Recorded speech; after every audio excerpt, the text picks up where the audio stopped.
Hi, welcome to the bathtub. It is I, the Master Bather. Welcome all you aspiring Master Bathers and Batherettes. We're here doing one of our shows, which is called. Don't forget it. We're flogging our books. This show is brought to you by the three paragraphs in the life of Bob Johnson. It's a serial novel. Each story is 3 paragraphs long, and this is the first volume from the first Trump administration. And there turned out to be a second Trump administration. Who would have figured it? I wasn't surprised, but at the same time, it happened. And also, this is all being brought to you also by Reading Great Books in the Bathtub. This is the home edition of the show. So if you like this show, you should really get it. You can buy these books at Amazon or email me through our Facebook page or through here, and I can sell them to you direct. I sell them pretty cheap. I think $10 a piece is fair. $10 a piece, and I sign them to you. Okay, that's enough self-flogging. But you can't really do enough self-flogging if you're a master bather. If you really think about it, those two things kind of go together. We're doing something we call this is called this vintage paperback SF Hodgepodge. It's a hodgepodge, not a roundabout. That's the most important part, because if you confuse your hodgepodge with your roundabout, you will live a life of great frustration and pain. We did 3 books over the past few weeks. As usual, I do these kind of when I'm in between reading other books, and I forget most of what happened in all these books. But we went back to our old buddy Jack Vance. We're big fans of Jack Vance, and we like him more and more as we get older and want to escape more freely into our books. This is called Languages of Pow, and this was originally published in 1957 in a magazine. He published a lot of these novels in magazines and serials, and then there's a paperback, it says here, in 1958. I do like the old Ace paperbacks. And I actually read this about 20 years ago on a plane when I was going back and forth from London and Connecticut a lot. And I read it and couldn't put it down and really enjoyed it. And then I didn't remember it all, so I thought I'd reread it, because I'm kind of reading a lot of the early Vance.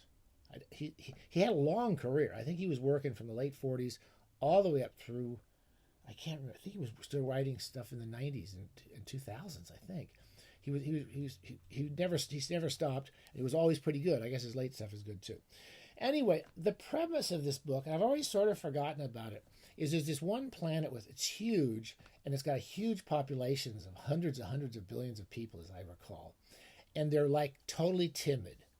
And if a small planet with like 100,000 soldiers can literally take over this giant, I think that's, as I recall, they could just come in and sweep it and just take over the planet, because these people just don't want to fight. They're totally not aggressive, and they just go, okay, I'll do whatever you tell me to do. So that's the basic premise. They also have, it's a futuristic society, and like many advances, there's everyone can buy enhancements, which make them fly or read minds or do different things. And there's these wizards. These are wizards that people think of as wizards. Go around, and there's one wizard, I can't even remember his name now, who's trying to do something to improve this planet, which is just a bunch of hundreds of billions of sheep. So someone comes up with an idea that they're going to create a new language for this planet. And the premise, it's quite an interesting, sophisticated idea for science fiction, is that language is what makes culture. So it's the type of language you know and the way you use language that makes cultures either more hostile or more smart or more aggressive or more passive and so forth. And so they come up with a whole bunch of different languages to go to train this new planet, as I recall, to make them be able to stand up for themselves a bit more. I think that's what happened. Anyway, I'm going to read a quick passage here. And this is Baron. I think Baron is either the kid, or I think he's the kid who becomes the king of this country. I forget. Anyway, he says he goes to break. No, wait a second. I'm not going to read next. I've actually forgotten what it's about. Okay, perhaps in some of your minds is confusion. Why, you ask, must we learn 3 new languages? So he's telling these people to learn these languages. In your case, the answer is simple. You will be an elite managerial corps. You will coordinate, you will expedite, you will instruct. He's explaining to them what they need the languages. But this does not completely answer your question. Why, you ask, must anyone learn a new language? The response to this question is found in the science of dynamic linguistics. Here are the basic precepts. which I will enunciate without proof or argument, and which, for the time being at least, you must accept arbitrarily. Language determines the pattern of thought, the sequence in which various types of reactions follow acts. No language is neutral. All languages contribute impulse to the mass mind, some more vigorously than others. I repeat, we know of no neutral language, and there is no best or optimum language, although language A may be more suitable for context X than language B. One of the things that recurs, it's in all of Vance's books, is his interest in the vast variety of possible cultures, and that all cultures are not, they are all equally interesting. There's no cultures that are better or worse than other cultures. And I think most of his books have some element of that in them. I think we talked recently about, he had a murder mystery, where some detective is inquiring. All the suspects come from different planets with different cultures, and he has to understand their cultures before he can catch the murderer. That was one of his older stories. Anyway, I love Vance. If you like science fiction, older science fiction, you can't go wrong. We talked a lot about Fredric Brown, so it got me to go read something I've never read before.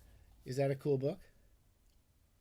It's not expensive. This is the first Bantam paperback edition of Martians Go Home by Fredric Brown. He wrote many more crime and crime thriller novels than he did science fiction, but his science fiction that I've read is really fun. And this, I'd heard it was fun, and it is fun. It's a really hilarious book. I'm going to summarize it as quick as I can because, unfortunately, I don't remember it. As I've said, I've forgotten all these books. There's basically it's one of the main characters, like in many of Brown's books, is a writer, someone who makes his money writing crummy paperback books for cheap paperback houses like Bantam. And he's sitting around trying to work on his novel when suddenly a Martian shows up. And I don't have a picture, but they're like little green. There's a pic on the covers. They're little green men, and they look kind of like golems, sort of like a little bit like golems, or what's the other word they use? What's the Joe Dante movie? Gremlins. That's what I want. Gremlins, not golems. Okay, so suddenly what happens is these green Martians appear everywhere, like millions and millions and millions of them, and they're everywhere. So this guy, and you can't hit them, you can't do anything to them, and they're all really obnoxious. So that's the whole joke. They flood the planet, they fill everybody's houses, they run around annoying people, and they're just really obnoxious to people and rude. And the whole world falls apart. In fact, one of the things that happens is one of the central characters is a science fiction writer. And because the world is taken over by science fiction, he can't sell novels anymore. That's kind of a funny idea. All right, let me read a quick passage or two here, okay? So this is an early one, and this is the Martian talking to Luke, who I believe is the writer, the science fiction writer. And Luke asks him, "Why did you come to Earth?" And this is the Martian. "That's none of your business either, but it will be a pleasure to give you a hint. Why do people go to zoos here on your lousy planet? How long do you plan to stay?" The Martian cocked his head sideways. "You're a hard guy to convince, Mac." They call everybody Mac. "I'm not information, please. What I do or why I do it is none of your business. One thing I didn't come here for is to teach kindergarten." Luke's glass was empty again. He filled it. They're all drinking in Fredric Brown novels constantly. He glared at the Martian. If the guy wanted to quarrel, why not? "You little green wart," he said. "Damned if I don't think I oughta." "You oughta what? Do something to me?" "You and who else?" "Me and a camera and a flash gun," Luke said, wondering why he hadn't thought of it sooner. "I'm going to get at least one picture of you. Then, when I get it developed..." "Want me to pose for you?" asked the Martian. He put his thumbs in his ears and waggled his 10 other fingers, crossed his eyes, and stuck out a long, greenish, yellow tongue. I think that's all I'll read. There's another funny scene I wanted to read, which is one Martian shows up and he finds some honeymooners, a man and a woman who just got married. And he goes into their house. They walk through walls. They can walk anywhere they want. And he sits down in the bedroom and watches them because he wants to see them have sex for the first time. And it's a long, long scene. It's very funny. Not terribly long, but a long scene. And there's lots of different characters in the book. besides the main central one of the science fiction writer. Anyway, if you enjoyed the thrillers, you might want to try Martians Go Home. And again, my favorite of Fredric Brown's novels, What Mad Universe, I believe is the title. Okay, there's your hodgepodge. Don't wear it out. Stay safe.